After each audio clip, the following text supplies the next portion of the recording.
રાજ્યમાં ખેલૈયાઓ માટે ખરાબ સમાચાર સામે આવ્યા। આગામી 5 દિવસ ભારે વરસાદી ઝાપટાની આગાહી। મધ્ય ગુજરાતમાં ગાજવીજ અને ભારે પવન સાથે વરસાદની શક્યતા। સુરત અને ભરૂચમાં આજે ભારે વરસાદની સંભાવના। કચ્છ અને ઉત્તર ગુજરાતને બાદ કરતા તમામ જગ્યાએ વરસાદની શક્યતાઓ। અમદાવાદમાં 24 સપ્ટેમ્બર સુધી વરસાદની શક્યતા।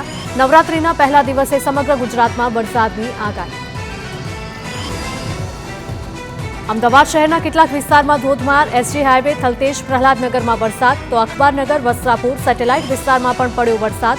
આજે 29 તાલુકામાં છે વરસાદનું યલો એલર્ટ। રાજ્યમાં છેલ્લા 24 કલાકમાં 84 તાલુકામાં નોંધાયો વરસાદ। સૌથી વધુ વરસાદ ભરૂચના વાગરા તાલુકામાં પડ્યો। વાગરામાં નોંધાયો છે 3.78 ઇંચ વરસાદ। સુરત શહેરમાં પડ્યો 3.35 ઇંચ વરસાદ। અમરેલીના લાઠીમાં 2.20 ઇંચ વરસાદ નોંધાયો। નવસારી તાલુકામાં પણ 2 ઇંચ વરસાદ। 16 તાલુકામાં 1 ઇંચથી વધુ વરસાદ નોંધાયો છે। રાજ્યના અનેક વિસ્તારોમાં વહેલી સવારથી મેઘમહેર।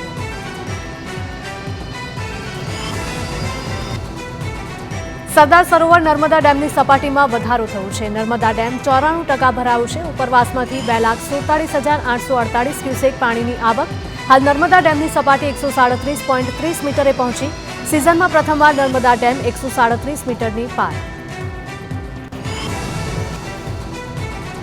નર્મદા ડેમના ફરી 10 ગેટ 2.5 મીટર ખોલવામાં આવ્યા। નર્મદા નદીમાં 2,16,941 ક્યુસેક પાણીની જાવક। ડેમમાં 24 કલાકમાં 31 સેન્ટીમીટરનો વધારો થયો। સિઝનમાં પ્રથમવાર નર્મદા ડેમ 137 મીટર પર। ડેમની મહત્તમ સપાટી 138.68 મીટરે પહોંચી। ડેમની મહત્તમ સપાટીએ પહોંચવા 1.38 મીટર બાકી છે। નર્મદા અને વડોદરાના 27 ગામોને એલર્ટ કરવામાં આવ્યા। ઉપરવાસમાં વરસાદ પડતા ડેમમાં પાણીની સતત આવક।